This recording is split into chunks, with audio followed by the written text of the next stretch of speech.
Okay, hi. You know I'm going to start that way, even if I say hi. Good morning, good afternoon, good evening, good everything. Welcome to the World Cafe live show. How you doing? I will ask that question because it means a lot to me. I've been here, partly it's because of you being there. And you know how we say it, this is the space where we come in, yes, to lean on one another's experience to forge a positive path. It's been amazing. These few days, yes, we're in the festive season now. There's a lot happening around us. Well, we will give you positivity from this end. I'm excited. I will tell you why I'm excited, because I am not alone on set today. I have this amazing personality. His name rings a bell. Yes, whenever you hear it within the coaching space, transformation, training, even nation building, yes, in Nigeria, in Africa, and I will say it authoritatively, globally. None other than Jimi Tewe. Yes, he's on the set with me today. Thank you. It's great to be here today. How do I address you now? How do you like being called? Mr. Tewe or? JT is good. JT. It's easy. You look good. Thank you. Appreciate it. Seeing you virtually all the time, but now we're seeing face you in flesh, face to face. Yeah, it's my pleasure being here. Thank you. Thank you. Well, guys, like I said, he's not a stranger to things like this. I won't go into all of that. I'll allow him introduce himself so that we will hear from not just the horse's mouth now, but from the lip of the lion himself. JT, go ahead. All right, thank you. First and foremost, it's really great again to be here today. Thank you. I'm happy that the connection has happened. Thank you. And I want to say well done, well done. I took my time to watch a couple of past podcasts. And good. I'll say very big well done to you. I don't say yes to everything. I know. I don't actually. So, but again, I think that the motivation behind what you're doing also aligns with what I believe in. Great. And so that's why I'm here. So I'm JT, Jimi Tewe. About me, I grew up in the city of Ibadan a couple of years ago, a few years ago, and I moved to Lagos in 2002 for my NYSC at that time. After 22 years, I'll just say to people that my passion, people are my passion, and that is at different levels. People as individuals, people as members of an organization, and more importantly, people as citizens of a nation. I believe so much in the capacity God has put in each one of us, but I realize that, life happens to us, and many times it shapes us and gives a version that sometimes is suboptimal. But I believe that is part of the excitement of life, the opportunity to be transformed, so that even if I am currently given a version of myself, I can still become a better version. So I'm committed to initiatives and work that basically helps individuals, organizations, and nations to be able to become the best that they can be. I like the way you approach the subject of people. Is not in isolation. Yeah. See, you talk about community. Yeah. You talk about organization. Yes. You talk about nations. So it speaks to the potential within people and how these potential can connect and all of that. When you mentioned NYSC, I remember you talking about publishing a book. Yes. Tell us about that. All right, my first book, incidentally, I believe was 2004. I always knew I was probably going to write. I never really knew I was going to be speaking. Okay. And all that. But my first book, interestingly, I started to write it in Abuja. Seriously? I was working in an NGO called Junior Achievement at that time, and I was put in an apartment that the TV did not work. And I think it was just divine providence, so that made me, take time to just write, and I began to write the book, and that was my first. I've written 11 books now to date. Amazing. But for me, books are extensions of just who I am, with the desire to be able to help people to be able to transition into better versions of themselves. Amazing. Yes, yeah. Now, you've been on this journey for 22 years. Yes, please. Now, if someone walks up to you and say, JT, I like what you do. I love what you do. I follow you and all that. How do I get to this level you are at now, at this very instant? Yes. What will be your response? Again, first thing I like to say to people say to me, I want to be like you when I grow up. And I'm like, that's a mistake. You have to be the best version of yourself. Because again, I mean, when we're growing up, they'll say, oh, this person is intelligent, this one is not intelligent. But the default truth is that everybody's intelligent. However, our intelligences are in different dimensions. So some people are word smart, some people are picture smart, some people are physical body kinesthetic smart. Okay. Some people tend to now be the bookworms and all that. And because our educational system tends to reward those people, they seem to be more intelligent than others. But you put Usain Bolt in a physics class, he will fail. But on the field, he uses physics to actually move ahead of others. He uses physics. He does, exactly, yeah. So you just need to, so when I meet people, I believe that life is meant to be lived from the inside out. And so one of the things that we do is a bit of introspection. I believe that the way that God designed each one of us, what and who we are meant to be, somehow is wired on the inside of us. But many times we're tempted by the physical senses to try to get our definitions of success from the outside. All right. I see a lot of people, for example, that are very driven for a lot of profit and losing themselves in the process. But if you find yourself, there's profit there. If you find yourself, yes, there is. There's profit there. There's profit there. Your definition of success here, completely, would I say, trumps what we see in society, typical and all that. Because when you find yourself, there's profit. But somehow a good number of us go after the profit and we forget ourselves. Now, you speak to organizations and you speak to communities, you speak to the nation or the globe, as it were. How? Let us look at it from an organizational standpoint. How can an organization get the best out of its people? The best now, should I say, translating into the wider narrative? Okay. I think first and foremost, in recent times, I had to focus a whole lot more on executive coaching as against the typical training for organizations or even consulting.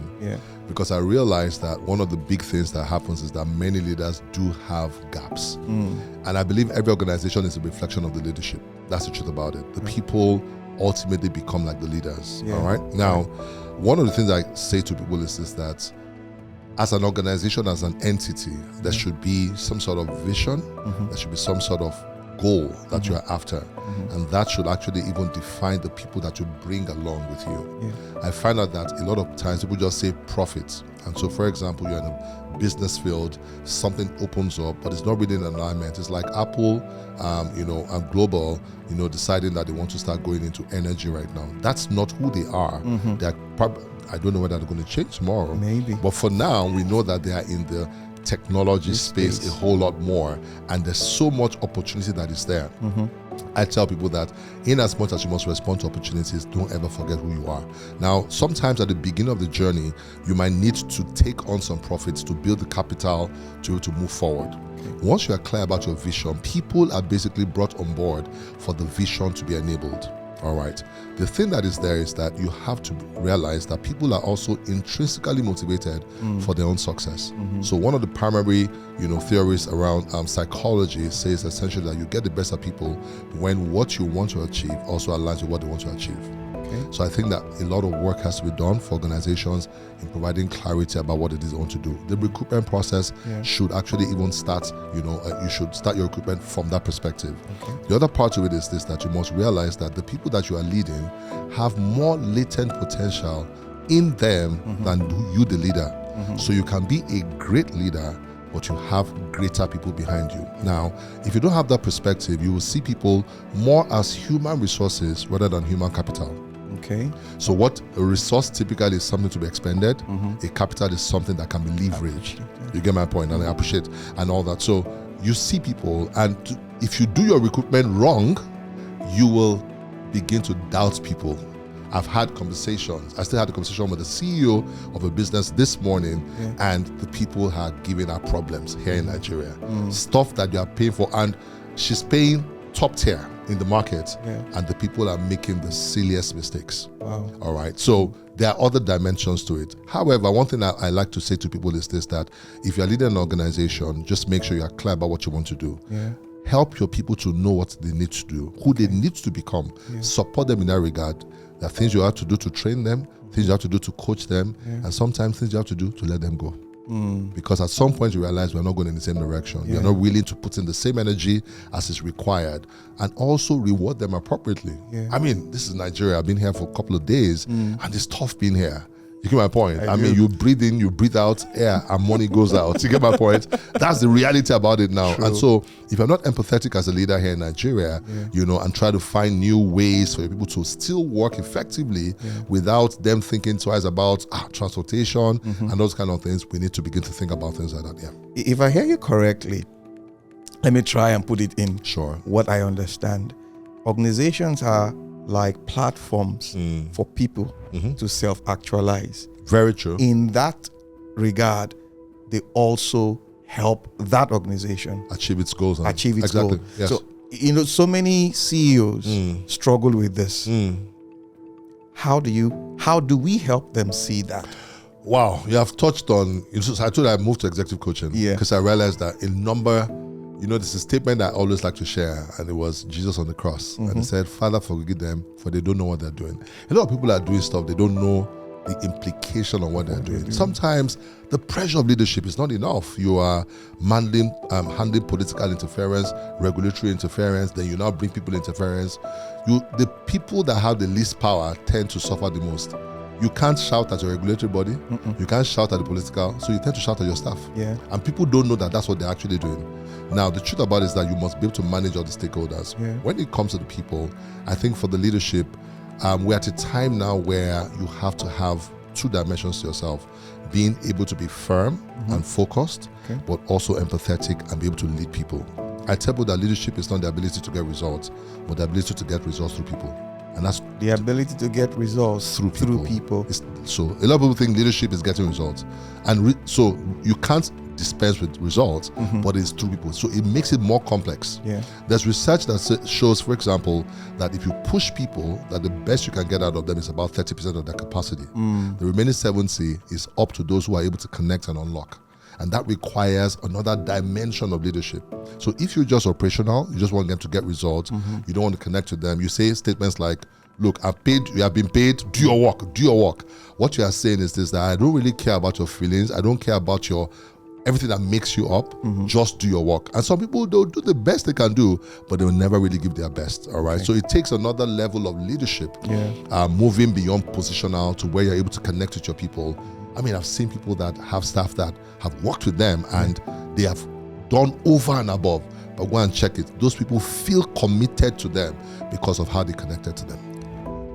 I see that most of your principles, following you, listening to your thoughts, they come from that good book. Oh, yes. The Bible. Yes. Now, I'm going to ask you why. Why? Yes. You check my foundation, you'll find out there's a lot that is there. For me, it's never really about a religious difference. I have friends. I've seen a friend of mine who is Muslim, and we've had great conversation. And in this conversation, he told me how God told him something. Wow. Yes, and all that. I actually believe personally that everybody has access to God. I believe that there's a difference from my own religious inclination that we bring. All right, but I believe that we are meant to see bigger results from that perspective. All right, but I was shaped in that space. I have quite a bit of background in that religious dimension. I also have a background in the organization. I've worked in 5 different organizations, and I've also been in the social impact space also. So there's no how. Everything I'm saying, it will come. And I believe in being authentic. Some people say, oh, maybe he quotes too much about that. It's okay, man. You're not my audience. That's fine. Cool. But I make sure that whatever I'm sharing is very practical. And all that. And I do programs for leadership, and we're able to take theories from the Bible. I actually believe that the Bible is called script, that there are scripts in it that can be leveraged for success in life. You follow the script. Just get the answers. You get the answer. Now let's bring it back home to Nigeria. Yes, please. You're passionate about Nigeria. Extremely. That I know. Where we are now currently, how would you describe what should we do moving forward? It's tough as a diasporan to speak because they'll say, should we have jackpot? What are you trying to say? Somebody told me you lost your right to speak when you relocated. I'm telling you, that's not playing out. That's and pretty I said to them, harsh. Pretty harsh, but I totally get it. I totally understand, because when you are on the ship and someone says, let me go and get help, you say, no, you're leaving me alone. You get my point? And that's how it always looks in the interim and all that. But I always tell people that, if you have two children, one is at home and one is abroad, proximity doesn't always mean contribution. Proximity doesn't always mean contribution. I like that. The child that is abroad might be doing more for the family than the child that is at home. True. So at the end of the day, we measure citizenship by contribution, not proximity. We measure citizenship. I'm repeating this so that my audience will understand that we have people. Yes, we do. I live in the United States of America. I was in Canada in September for about a month. Yeah. I visited 6 cities, met with Nigerians in all those locations, and I can tell you that there are people that still love this nation. True. In fact, a lot of the social support that is going on right now is coming from Nigerians in diaspora. Yeah. In fact, I'll tell you one thing, a lot of them they are off WhatsApp, because any small update like this, you just hear, bros, help me, all those kind of things. But that's the reality of it. You get my point? So I don't think that we should be saying, oh, you are abroad, you are not a serious person. We have one nation to build. Yeah. But this is 64 years after. And I tell people that if something is not working, don't do more. Sit back and check what you are doing. And I think that I was in a forum this weekend, and I said, it seems to me that what we all, when I say we, the general Nigerians want, is a Nigeria where the son of nobody can become somebody even if they don't know anybody. That's what we really want.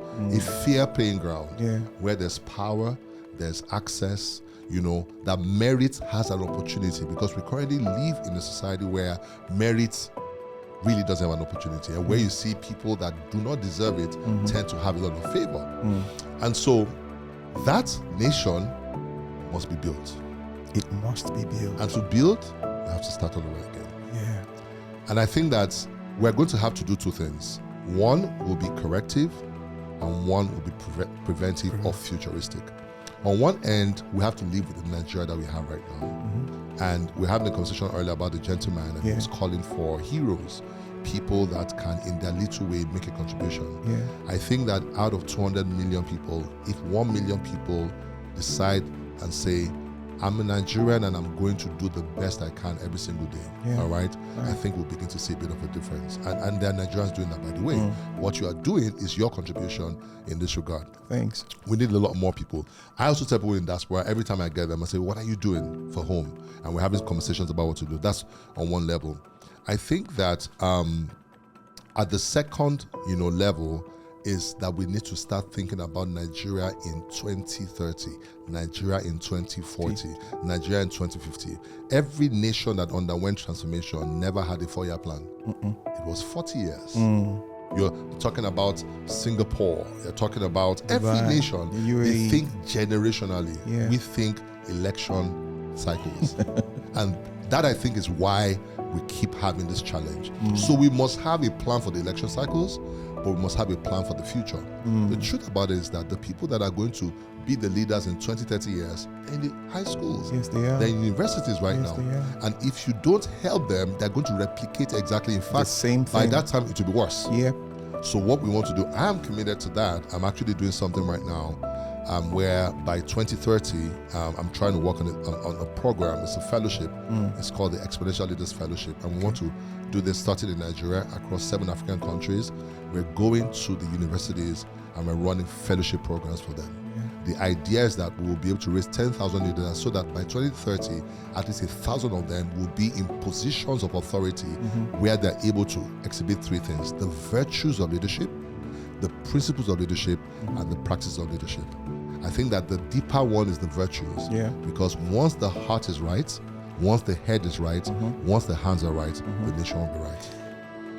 Now, you just struck a chord there, generational thinking and generational building. So I in course of my research and study, I came upon this text where it pointed to 3 individuals who shaped the world. Hitler, Lenin, Sterling, and I think it's Trotsky.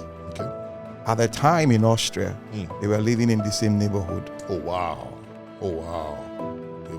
No coincidence in that. Not. Obviously. And the three of them, if you see the way, as in from history, from hindsight, they acted the same way. So in other words, they were listening to the same voice. Exactly. So now that brings me to this question. What should we be listening to now in our country? And those who are giving that voice, what should they do? I think we've been through, and usually life is in cycles, and I think that there was a cycle, there's a time when what we call the motivational industry, actually grew. And I think that if there's any time when people believed in Nigeria, it was that time, particularly the younger generation, because they went to campuses, they spoke in every place, nook and cranny of Nigeria, and people came out with a strong sense of possibility. I think that, again, those messages need to come back again and need to go to those places. However, they are not complete. It's not incorrect. The challenge was that they are meant to be working with other dimensions at the same time. So, for example, you can inspire people, but you must also educate them on what to do. You must educate them on the path to take. You must educate them about the future to let them know that when you get here, this is what it is you're going to do. So you have to help them to start from where they are and chart a path for them towards the top. I think that might be the place where, there might have been a gap. We could have worked better with the corporate organizations, not just to have nice programs, but have something that is intentional for the future. We could have actually also worked with government. When I say government, I'm just talking about federal government. Even at the local government level, for people to imagine if 20 years ago, people from universities have been involved in the political system. A lot of things will have changed. We'll have a lot more educated people in that sector. And the outcome, because that is a system. So systems produce outcomes. So give it time, the outcomes begin to change. You get my point? So I believe in voices. I believe that right now, the only voice we can raise is the voice of hope. But hope must always be anchored on something. And that's the biggest thing that is in my 46 years of being a Nigerian, I've not seen. Ask me what it is. What was that? What's the vision of Nigeria? I asked that question once on the show. Yeah. I did, and nobody could. I went on Google. Okay. And I searched some time ago. This is a while back. I was in Abuja. It's a very powerful, I can speak, And I was in a hotel, and I just had an inspired moment, and I checked, what's the vision of Nigeria? And I realized that the only time we really ever shared the vision was during the past president, and I had this vision 2020. That was Abacha's. Exactly, and it was actually from a research team in a US. They were a research team in the United States discovered that Nigeria could actually position to one of the top 20 global economies, and so the idea it was taken. You see, again, to my good book, where there's no vision, what happens? The people cast off restraint, they perish. What's going on? That's what is happening. I can tell you, the number one problem is that we don't have a vision. How do we craft that vision? I don't know. Do we have like 3 hours? I'm just messing with you. All right. To craft a vision, I'll tell you that vision can't be crafted by people. It has to be crafted by leaders of people. Leaders of people. Yes. You can't call on yourself and say, where are we all going? Some people have to determine where we are going, then we bring other people around. And I think that that's the responsibility of leadership, anybody that's in leadership. Starting from at the federal level, the president, all the way down. And this is the thing, that vision at the local government level, the question is, what are we going to become? Because that drives our daily efforts, what we are doing on a day-to-day basis. All right? Vision can be crafted using the power of imagination, matching that also, looking at the environment in which you are in, the possibilities and opportunities that are there, and saying to yourself, we can chart a course in this direction. And we're saying to ourselves, and there's a time dimension to vision, in 20 years will be this. Can I say this to you? You make statements like, in 200 years. You see, the nations that really exist, they are not living for today. Because the moment you start living for today, you will get to a point where you have so much money, you start telling yourself, the problem we have, there's a nation in Africa, I'll not tell you. I won't tell you what nation it is. It's how to spend it, all right?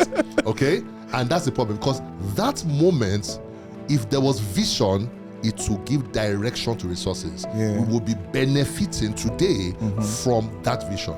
But when you have money without vision, you can go in any direction. And that's exactly what's going on. So I would say, right now, whoever is in leadership, or I say leadership, I'm not talking about the president. Everybody that's in leadership at some point needs to craft something. But Nigeria, at the leadership level, needs to have a vision. Guys, JT is just giving us bass-boos, as we say it here. No, I'm just talking. He's just giving us bass-boos. And the truth is, words like this, whenever they come, they inspire. They inspire to like live. Yeah. Like there's hope. Yeah. We can do something. Oh yes, I believe so. Now, recently, you wrote a book. Let's talk about your book, the 10X. Oh yeah. 10X better. Yes, 10X better. So again, it's the fusion of the three dimensions to me. All right. There's the spiritual dimension, there's the corporate dimension, there's the social dimension. And I tell people that I'm not involved in any religious battle. Say, Christianity is better than Islam. No. I tell people that if your God is powerful, we need help. You get my point? Let your God come and help us. Yeah. And so it's basically, for me, it's a product of thinking through all these dimensions and finding a solution for people. I believe that what I read, preferred a template, and what I created in the book provides a template people can actually utilize to be able to self-actualize and become part of a community that can actualize and be part of a nation that can actualize and a world that will be beneficial to everybody. Yeah. I'll tell you something, at the end of the day, this is going to be bad, this is going to be good, this is going to be evil. But let's even push the agenda of good as much as possible. I've spent my years as a career coach, executive coach, consultant, trainer, speaker. I've done so many things and all that. But I believe very sincerely that our alignment with a bigger vision, all right, which is what I believe my own religion pretends, all right, will help a lot of people find meaning with the work that they do in a way that will be beneficial to their families, to the society, and the world around them. The book is called 10X Better. I was just reading the good book one day, and I saw it there. And I have no problem talking about it because whether I was in a meeting yesterday here in Abuja, somebody that is not of my faith listened to it and she got her book yesterday. Whoa. I'm not trying to, you see, again, if your God can help us, we need help. That's the thing that's there. I believe in what I believe in, and we're going to leverage that to provide the help to the world. So where can we find the book? It's on Amazon globally. Okay. Right. Locally, you have to go to, there's an Alpha store, and I think there's a company that does logistics, so you can order and it's delivered directly to your house. So there's a Jimi Tewe store on the Alpha store, and people can get it locally here in Nigeria. Amazing, guys. Having JT on the show today, let me tell you how it all happened. I saw him talking about coming to Abuja, and I said, okay, it would be an honor to have him on the show. And I reached out to him and he said, why? Let's see how it happens. And he's here. And I must tell you the truth. Every minute speaking with him, I appreciate it. And I'm telling myself, it was not a bad decision anyway. You will agree with me. We've been having this amazing conversation, thought-provoking, inspiring. It's not pushing you to like, oh, there's no hope. Actually, there is. There is. I would have loved to keep him here, honestly, but he has other things to catch up with. But before we, let him go, I want him to say something about the diasporans, as in we see them. You get me? Just like you said a while ago, some of us feel that, don't mind them. They've left us. They don't leave us. Yes. We're alone fighting the battle and all that. Yeah. I want you to speak to that. I think that the diasporans are on a mission. Not everybody, but there's a certain category of people. I think that the transformation of Nigeria is impossible without the diaspora nation. Yeah. The financial capacity that is at the beck and call of that only requires a vision to activate it. That's number one. The human capacity. These people are training global organizations. In fact, there is statistics that prove that Nigerians, once they enter your company, they rise to the top very quickly. I'm telling you. They rise to the top. They rise to the top. And I don't think that is a mistake. It therefore means that the capabilities required for transformation is being built. So think about it. We're just on a fellowship program for a number of years. I'll tell you, I've been to Canada, United Kingdom, all around cities in the United States, and I'll tell you that there are people that carry Nigeria in their heart. That they'll tell you that no matter how far away I am, home is still the best. But the problem is that they can't come to this home. So I tell them, so what are you going to do to build the home you want to do? So I think there's going to be a partnership between the Nigerians in diaspora and the Nigerians that are not in diaspora, coming around something and being able to, we don't need to fight each other.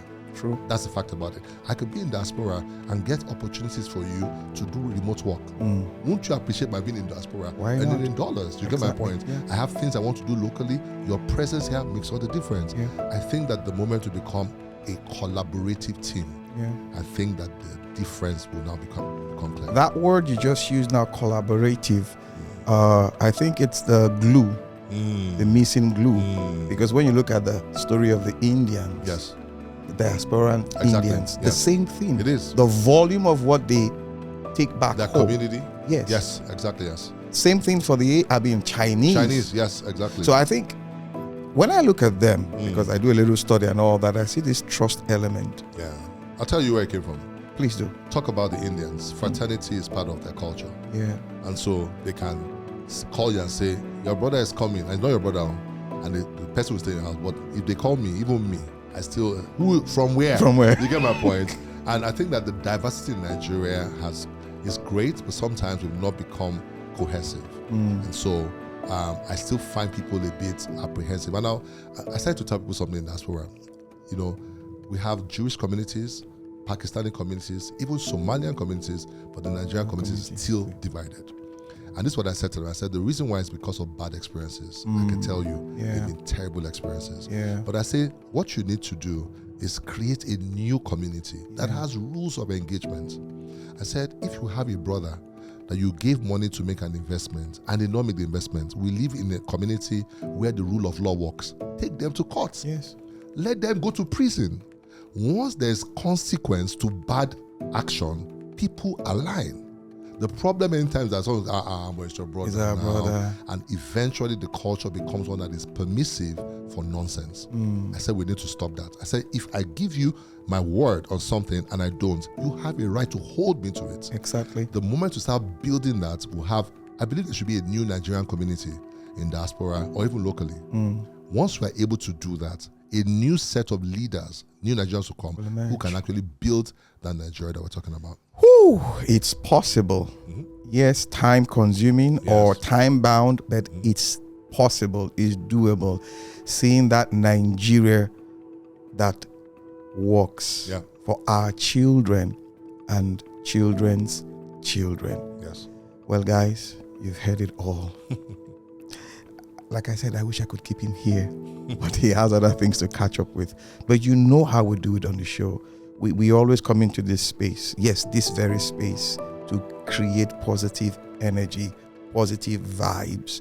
You know, before I came on set today, I was just asking myself this fundamental question. What we are doing on this show, is it affecting anybody? But hearing what JT just said a while ago tells me we're doing something. And this is from me to you out there, as in diasporans, Nigerians. You have partners here, not in crime, but in progress. We're here waiting to collaborate on the basis of trust to see how we push our nation forward. Okay, guys, I have to go. But I have to do this, because if I don't, my producer will put a gun to my head. Are you following us on our social media platforms? Yep. I think we're on LinkedIn. We're on YouTube. Instagram. TikTok. Like I said the other time, FaceTime, or what they call it now. Snapchat, I beg your pardon. We're not there yet, but we will get there someday. So go ahead. We have a lot on these outlets for you to glean from and, build that positive energy. One last word from you. All right.